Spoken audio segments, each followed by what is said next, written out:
الحمد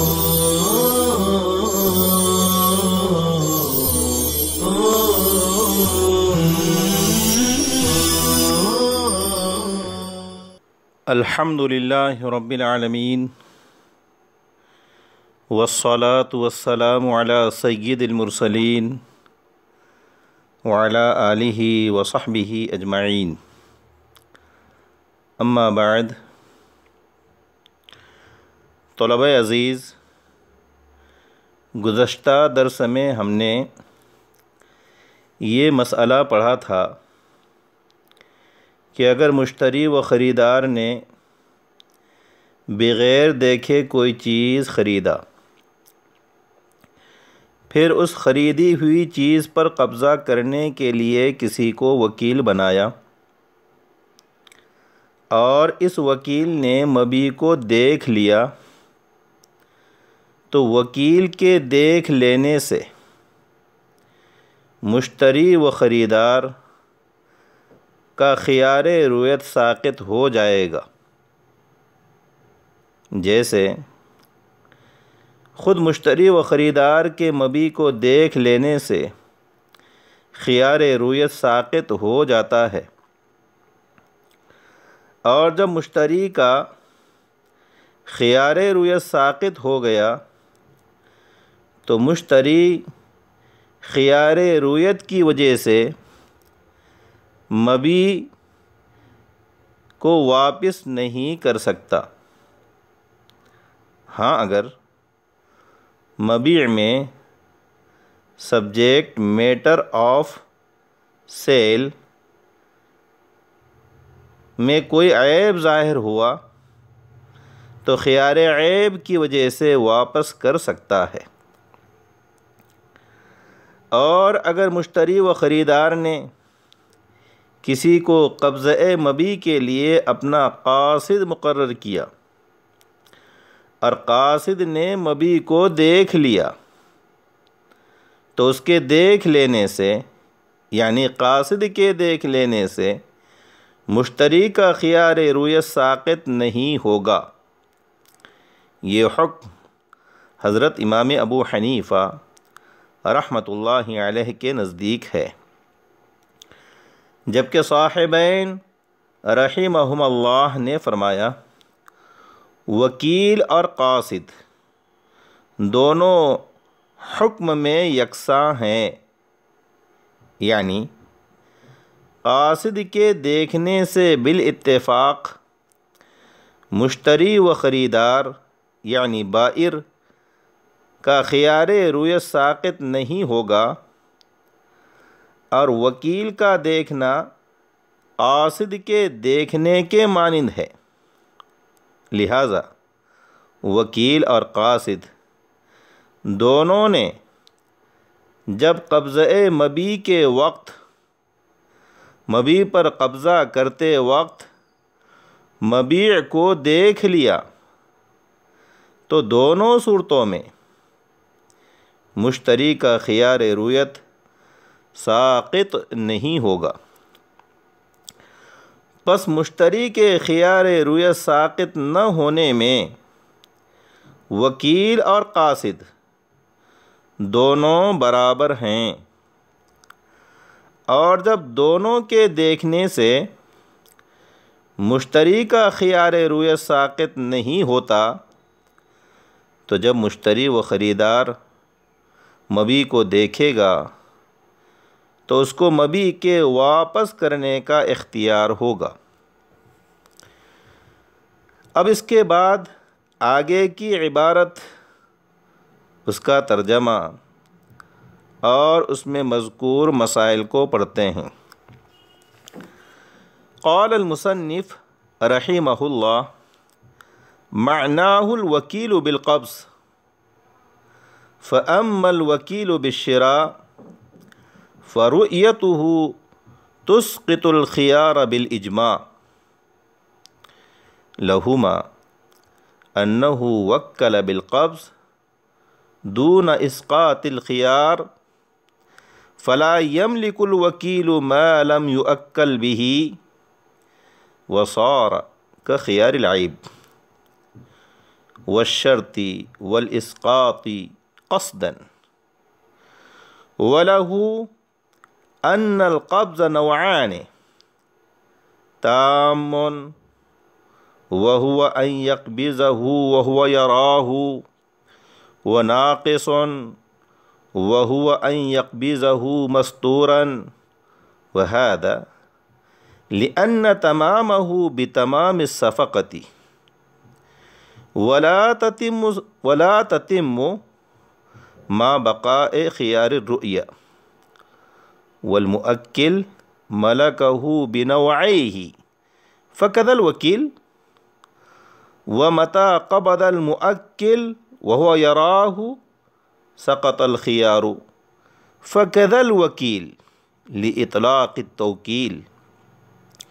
وإذا قبضه مستورا انتهى التوكيل بالناقص منه، فلا يملك إسقاطه قصدا بعد ذلك، بخلاف خيار العيب، لأنه لا يمنع تمام الصفقة فيتم القبض مع بقائه.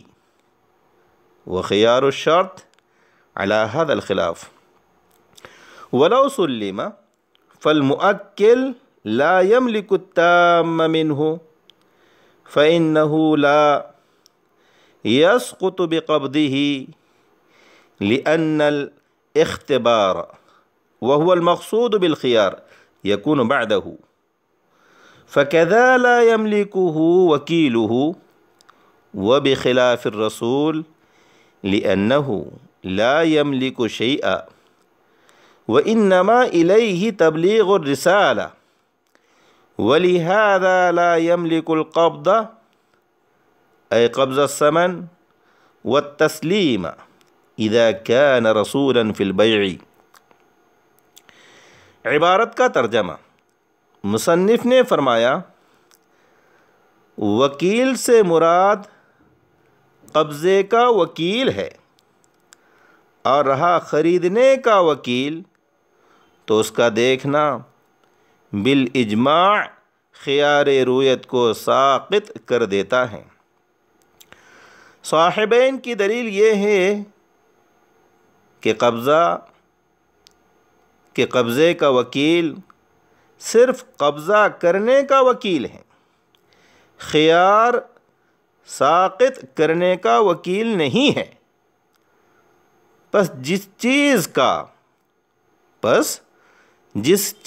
کا وہ وکیل نہیں ہے اس کا مالک بھی نہیں ہے، اور ایسا ہو گیا جیسے خیار عیب، خیار شرط اور قصداً خیار ساقط کرنا۔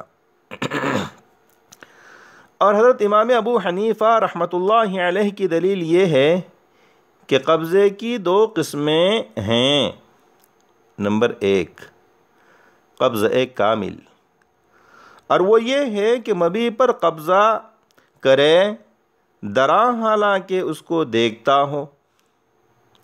نمبر 2، قبضہ ناقص، اور وہ یہ ہے کہ مبیع پر قبضہ کرے دراں حالانکہ مبیع نظر سے پوشیدہ ہو۔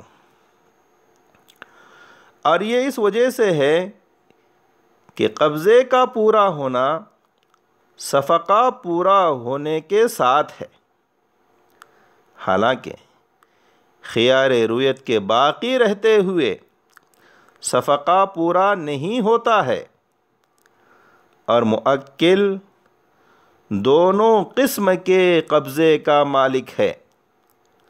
پس اسی طرح وکیل بھی دونوں قسم کے قبضے کا مالک ہوگا۔ اور جب موکل نے ایسے طور پر قبضہ کیا کہ وہ مبیع کو دیکھتا ہے تو خیار رویت ساقط ہو جاتا ہے۔ پس توکیل کے مطلق ہونے کی وجہ سے یہی حکم وکیل کا ہے۔ اور جب وکیل نے مبیع پر اس حال میں قبضہ کیا کہ وہ نگاہ سے پوشیدہ ہیں تو اسی ناقص قبضے سے توکیل پوری ہو گئی۔ پھر اس کے بعد وکیل قصداً خیار رویت ساقط کرنے کا مالک نہیں ہے، برخلاف خیار عیب کے، کیونکہ خیار عیب صفقہ پورا ہونے سے مانع نہیں ہے۔ پس خیار عیب باقی ہونے کے باوجود قبضہ پورا ہو جاتا ہے، اور خیار شرط مختلف ہی ہے، اور اگر تسلیم کر لیا جائے تو موکل کامل قبضے کا مالک نہیں ہے، کیونکہ اس کے قبضہ کرنے سے خیار شرط ساقط نہیں ہوگا، کیونکہ آزمانا جو خیار شرط کا مقصود ہے وہ قبضے کے بعد ہوگا۔ پس اسی طرح اس کا وکیل بھی قبضے کامل کا مالک نہیں ہوگا، برخلاف قاصد کے، کیونکہ وہ کسی چیز کا مالک نہیں ہوتا ہے، اس کا کام فقط پیغام پہنچانا ہے۔ اسی وجہ سے جب وہ بے میں قاصد ہو تو قبضہ کرنے اور سپرد کرنے کا مالک نہیں ہوتا۔ طلبہ عزیز، یہ آج کے درس کی عبارت کا ترجمہ ہوا۔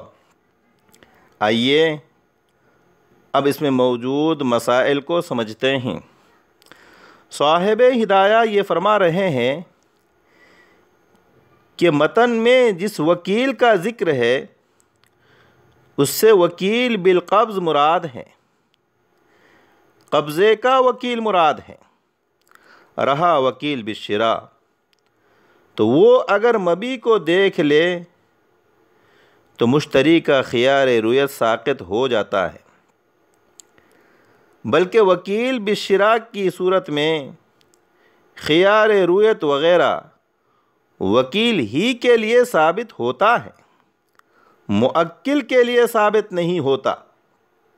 چنانچہ موکل اگر مبیع دیکھ کر اس کو واپس کرنا چاہے تو نہیں کر سکتا، کیونکہ عقد بیع سیل کانٹریکٹ کے حقوق وکیل بالشراء کی طرف لوٹتے ہیں، موکل کی طرف نہیں لوٹتے۔ صاحبین کے نزدیک وکیل بالقبض اور قاصد دونوں کی رویت سے مشتری کا خیار رویت ساقط نہیں ہوتا ہے، اور وہ مبیع کو دیکھنے پر اسے واپس کر سکتا ہے۔ صاحبین کی دلیل یہ ہے کہ قبضے کا وکیل صرف مبیع پر قبضہ کرنے کے واسطے مقرر ہے، مشتری کے خیار رویت کو ساقط کرنے کا وکیل نہیں ہے۔ اور وکیل جس کام کا وکیل نہیں ہوتا وہ اپنی وکالت کے تحت اس میں تصرف کا مجاز نہیں ہوتا ہے، اس لیے وکیل بالقبض مشتری کے خیار رویت کو ساقط کرنے کا مالک و مجاز نہیں ہوگا۔ اور یہ ایسا ہے جیسے کسی نے کوئی چیز خریدی، پھر کسی کو مبیع پر قبضہ کرنے کا وکیل مقرر کیا، وکیل نے مبیع پر اس حال میں قبضہ کیا کہ وہ اس میں عیب دیکھتا ہے، پس وکیل کے مبیع کے اندر عیب دیکھ کر قبضہ کرنے کے باوجود مشتری کا خیار عیب ساقط نہیں ہوتا۔ اور جیسے کسی نے خیار شرط کے ساتھ کوئی سامان خریدا، پھر کسی کو قبضے کا وکیل بنا دیا، وکیل نے مبیع دیکھ کر اس پر قبضہ کیا، تو مشتری و خریدار کا خیار شرط ساقط نہیں ہوتا ہے۔ اور جیسے وکیل بالقبض نے مبیع کو دیکھے بغیر اس پر قبضہ کیا، پھر مبی کو دیکھا اور قصداً خیار کو ساقط کیا تو اس کے قصداً خیار کو ساقط کرنے سے مشتری و خریدار مراد موکل کا خیار رویت ساقط نہیں ہوتا۔ پس جس طرح وکیل کے مبی کو دیکھنے اور قبضہ کرنے سے مشتری کا خیار عیب اور خیار شرط ساقط نہیں ہوتا اور قصداً خیار رویت ساقط کرنے سے مشتری کا خیار رویت ساقط نہیں ہوتا، اسی طرح وکیل بالقبض کے مبی کو دیکھنے اور اس پر قبضہ کرنے سے مشتری مراد موکل کا خیار رویت بھی ساقط نہیں ہوگا۔ یہ صاحبین کی دلیل تھی۔ حضرت امام ابو حنیفہ رحمۃ اللہ علیہ کے نزدیک وکیل کے مبی کو دیکھ کر قبضہ کر لینے سے مشتری مراد موکل کا خیار رویت ساقط ہوگا، البتہ قاصد کے مبی کو دیکھ لینے سے مشتری کا خیار رویت ساقط نہیں ہوگا۔ آپ رحمۃ اللہ علیہ کی دلیل سے پہلے ایک مقدمہ ذہن نشین کر لیں، وہ یہ ہے کہ قبضے کی دو قسمیں ہیں، نمبر 1 قبضہ تام، نمبر 2 قبضہ ناقص۔ قبضہ تام یہ ہے کہ مبی پر اس حال میں قبضہ کرے کہ وہ مبی کو دیکھتا ہو۔ قبضہ ناقص یہ ہے کہ مبی پر اس حال میں قبضہ کرے کہ وہ نظر سے پوشیدہ ہو۔ اور قبضے کی یہ دونوں قسمیں اس لیے ہیں کہ قبضے کے تام اور پورا ہونا قبضے کا تام اور پورا ہونا صفقہ اور معاملہ کے تام اور پورے ہونے پر موقوف ہے۔ یعنی اگر صفقہ تام ہے تو قبضہ بھی تام ہوگا، اور اگر صفقہ ناقص ہے تو قبضہ بھی ناقص ہوگا۔ اور یہ امر مسلم ہے کہ خیار رویت کے ساتھ صفقہ تام اور پورا نہیں ہوتا ہے۔ پس جب مشتری مبی کو دیکھ کر قبضہ کرے گا تو رویت مبی کی وجہ سے خیار رویت ساقط ہو جائے گا، اور جب خیار رویت ساقط ہو گیا تو صفقہ بھی تام ہو گیا، اور جب صفقہ تام ہو گیا تو مشتری کا قبضہ بھی تام ہو گیا، اور جب مبی کو دیکھے بغیر اس پر قبضہ کیا تو چونکہ رویت نہ پائے جانے کی وجہ سے خیار رویت ساقط نہیں ہوا، اس لیے صفقہ بھی تام نہیں ہوگا، اور جب صفقہ تام نہیں ہوگا تو قبضہ بھی تام نہیں ہوگا۔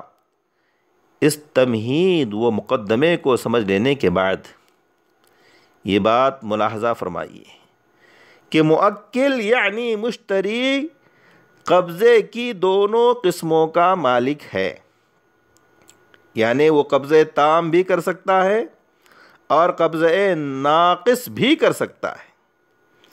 اور توکیل یعنی وکیل بالقبض بنانا چونکہ مطلق ہے، اس لیے وکیل بھی دونوں طرح کے قبضے کا مالک ہوگا، اور موکل یعنی مشتری اگر مبی دیکھ کر قبضہ کرتا ہے تو یہ قبضہ تام ہے اور اس کا خیار رویت ساقط ہو جاتا ہے۔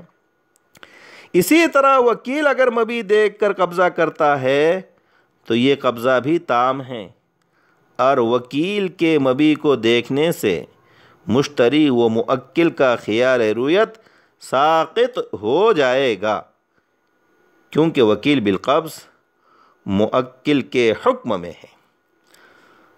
پس ثابت ہوا کہ وکیل بالقبض کا مبی دیکھنا مشتری و خریدار کے مبی کو دیکھنے کے مانند ہے۔ پس جس طرح مشتری کے دیکھنے سے خیار رویت ساقط ہو جاتا ہے، اسی طرح اس کے وکیل بالقبض کے دیکھنے سے بھی مشتری کا خیار رویت ساقط ہو جائے گا۔ آگے صاحب ہدایہ وَإِذَا قَبَضَهُ مَسْتُورًا سے ایک اعتراض کا جواب دے رہے ہیں۔ اعتراض یہ ہے کہ آپ کا یہ کہنا کہ مشتری کا وکیل مشتری کے مانند ہے غلط ہے، ہمیں یہ تسلیم نہیں ہے، کیونکہ مشتری اگر مبیع دیکھے بغیر مبیع پر قبضہ کر لے اور پھر مبیع دیکھ کر خیار کو بالقصد ساقط کر دے تو مشتری کا خیار رویت ساقط ہو جاتا ہے۔ لیکن اگر مشتری کے وکیل بالقبض نے بغیر دیکھے مبیع پر قبضہ کیا، پھر مبیع کو دیکھ کر قصداً خیار رویت ساقط کیا، تو اس سے مشتری کا خیار رویت ساقط نہیں ہوتا ہے۔ پس ثابت ہوا کہ وکیل بالقبض موکل کے مانند نہیں ہے۔ اس کا جواب یہ ہے کہ وکیل بالقبض نے مبیع پر بغیر دیکھے قبضہ کیا تو قبضہ کرتے ہی اس کی وکالت ختم ہو گئی، اور جب وکیل کی وکالت ختم ہو گئی تو مشتری و خریدار کے حق میں شخص اجنبی کے مانند ہو گیا، اور کوئی اجنبی آدمی مشتری کے خیار رویت کو ساقط کرنے کا اختیار نہیں رکھتا۔ اس لیے وکیل کے مبیع پر بغیر دیکھے قبضہ کرنے کے بعد وکیل کو مشتری کا خیار رویت قصداً ساقط کرنے کا اختیار نہیں ہوگا۔ بخلاف خیار العیب سے صاحبین کے قیاس کا جواب ہے۔ جواب یہ ہے کہ خیار رویت کو خیار عیب پر قیاس کرنا درست نہیں ہے، کیونکہ خیار عیب صفقہ کامل ہونے سے مانع نہیں ہے، یعنی خیار عیب کے ہوتے ہوئے صفقہ تام اور کامل ہو جاتا ہے، اور جب صفقہ تام ہو جاتا ہے تو خیار عیب کے باوجود قبضہ بھی تام ہو جائے گا، اور خیار رویت کے ہوتے ہوئے صفقہ تام نہیں ہوتا۔ پس اس فرق کے ساتھ خیار رویت کو خیار عیب پر قیاس کرنا کس طرح درست ہوگا؟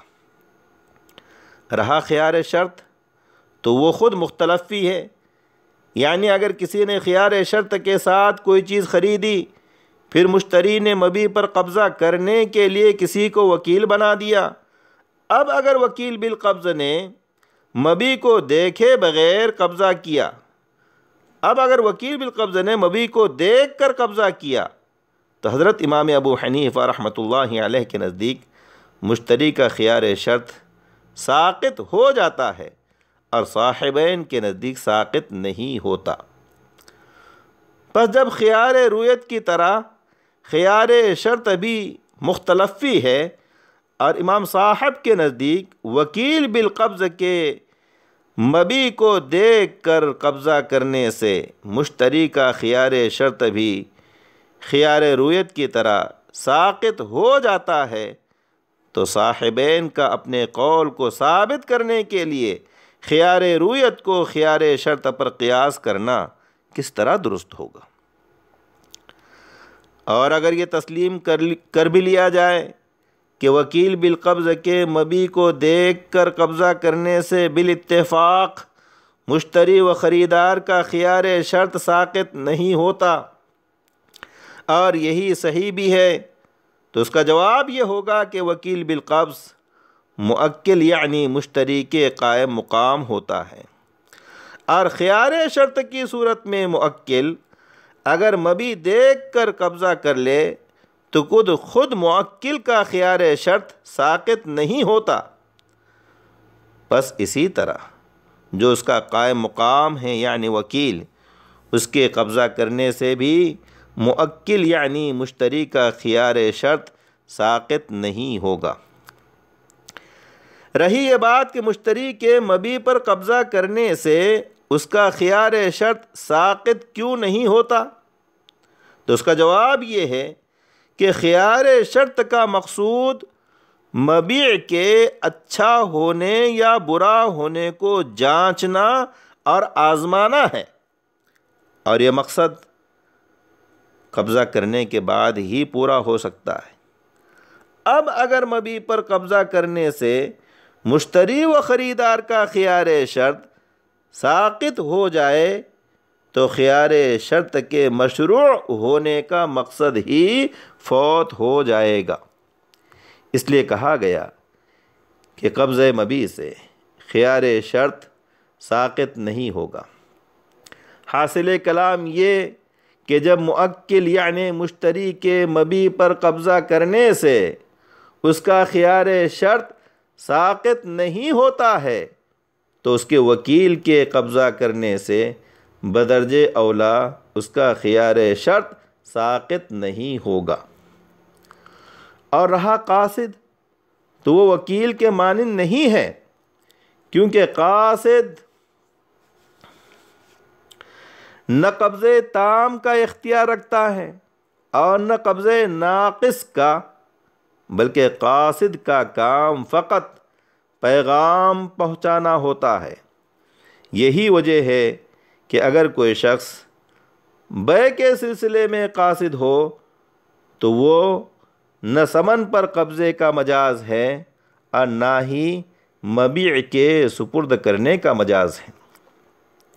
اور رہا وکیل تو اس کے سپرد تصرف ہے، وکیل کے سپرد تصرف ہے تاکہ وہ اپنی رائے سے عمل کرے، چونکہ وکیل اور رسول مراد قاصد دونوں الگ الگ دو حیثیتوں کے حامل ہیں، اس لیے رسول سے وکیل کا سلب کیا گیا، اسی لیے رسول سے وکیل کا سلب کیا گیا۔ چنانچہ ارشاد باری تعالی ہے قُلْ لَسْتُ عَلَيْكُمْ بِوَكِيلٍ، یعنی آپ فرما دیجئے کہ میں تم پر وکیل نہیں ہوں، حالانکہ آپ صلی اللہ علیہ وسلم رسول ہیں۔ معلوم ہوا کہ وکیل اور رسول کا مفہوم جدا جدا ہے، اس لیے وکیل کو رسول پر قیاس کرنا بھی درست نہیں ہوگا۔ اکتفی علی ھذا والسلام علیکم ورحمۃ اللہ وبرکاتہ۔